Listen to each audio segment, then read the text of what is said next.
Recent reports have indicated the listed property industry has dramatically improved. Many more companies listed than a few years ago. But while listed property funds have enjoyed good results, still significant pressure on the non-listed commercial sector. That's according to Gary Palmer, CEO of Paragon Lending Solutions, who is here with us in the studio. Gary, what's behind that remark?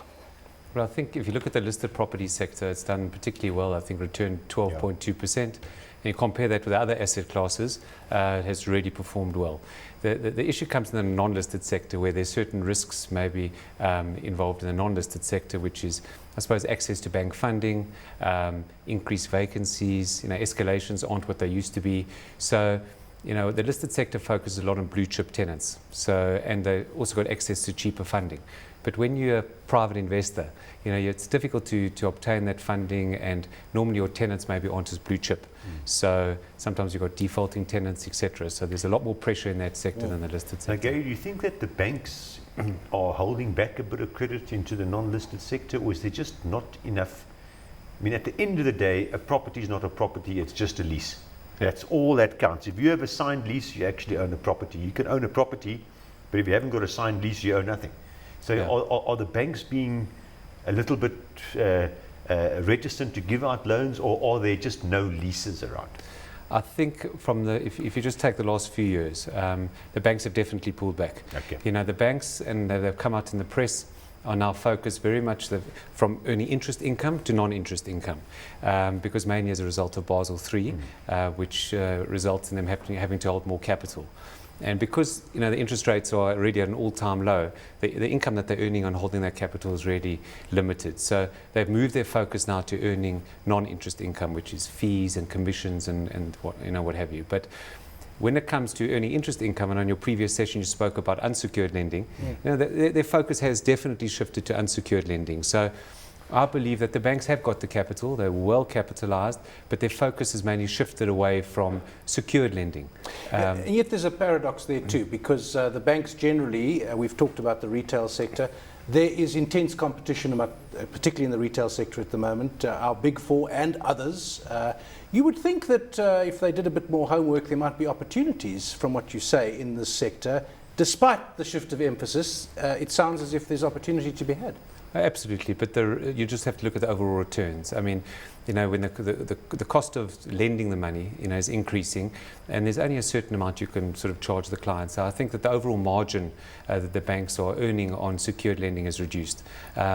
So there is opportunity, but when you have a look at development finance, that's definitely come off. And in the past, that's where banks earned quite a lot of money in terms of fees and profit participations. Now that's really fallen off. So we're talking about more vanilla commercial property deals, and the competition is there, but the focus has just shifted. Now, Gary, do you think there's some opportunities in the unlisted space that there's good properties going at a fairly high yield simply because there's not much activities there? Do you think let's say the more established property players should start looking in this space? And they've already started. Yeah, I think, a few years ago there was just no activity, absolutely no activity in the market. Now definitely, I mean, the people with access to the funding, the big property players held back for a period and just waited for things to, the opportunities to arrive, and they've taken advantage. The problem that the average man in the street has is the access to the funding. So, it's very difficult to put down a deposit of 35–40% now, which is required on commercial property.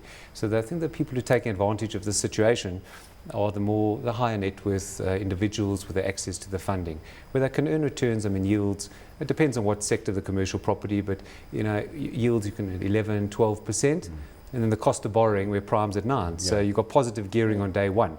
So there's the paradox. You've got positive gearing on day one, but in the meantime, the market's quite flat at the moment. So there are definitely opportunities. Okay. What about the factors that you mentioned that are pulling that sector down? The listed operators who know the sector, are there not opportunities for listed operators to get into the non-listed sector, if you see what I mean?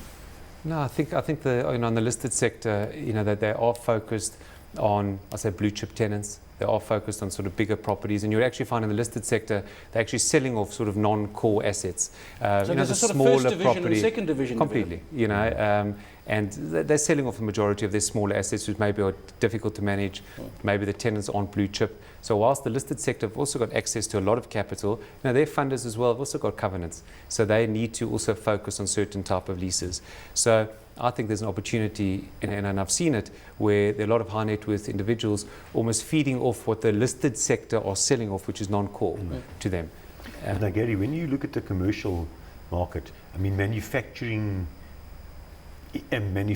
premises, are they doing well, or is it all just warehousing and distribution? Because commercial's done well, but it seems to be very, very selected areas. Absolutely. I mean, if you didn't mention office, offices have battled and been battling for a while. Industrial seems to be picking up a little bit. So you need to have your finger on the pulse of which area of the market one should be focusing on. So it does change.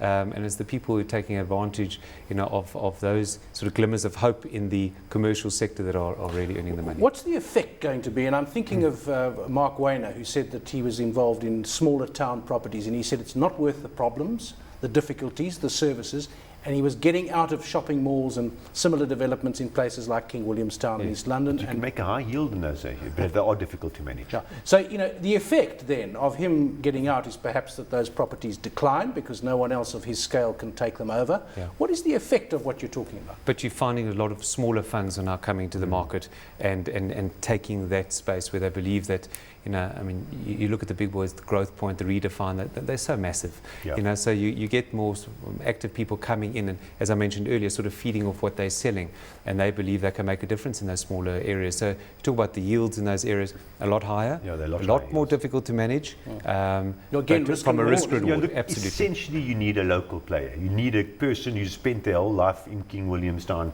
managing the local shopping centre, not some corporate up in Johannesburg as a very, very minor part. Effectively, they can't do it efficiently. You've got to actually have the local property owner owning the local properties that every day when you drive to work, you drive past them and you look at them. So that's why the big listers are getting out of it. The big lister would rather own a 2 billion rand shopping development next to the Gautrain. It's just easier. Yeah. It sounds like, from what you say, that the balance is going to be restored. This is a sector that's fallen behind, but there are opportunities and certain kinds of players that can take advantage. When will things even out? So that in a year's time, perhaps you say this has gone away. Well, I think in two aspects. One has to look at the recession. I mean, when vacancies start dropping and the economy starts picking up, then it will be easier for these clients to obtain funding from banks. But it's really, a lot of it's driven by availability of funding. The minute the banks start opening up a little bit, there has been an emergence of sort of non-bank lenders into the market that have tried to fill this void. But I believe when the banks start opening up and credit becomes a little bit easier, then some of these commercial properties, one thinks of the city of Johannesburg, the old CBD, which has certainly regenerated in some ways, and some of the buildings have been done up nicely, but there are lots that haven't, and one can't believe that they will ever be restored or filled again. Is that a reasonable belief? Well, I don't know much about, I'm from Cape Town, I don't know much about Joburg CBD, but I know that there are certain funders in that market that only focus on that area. So the ability to obtain funding in that market is actually there, because there are lenders that focus on that market.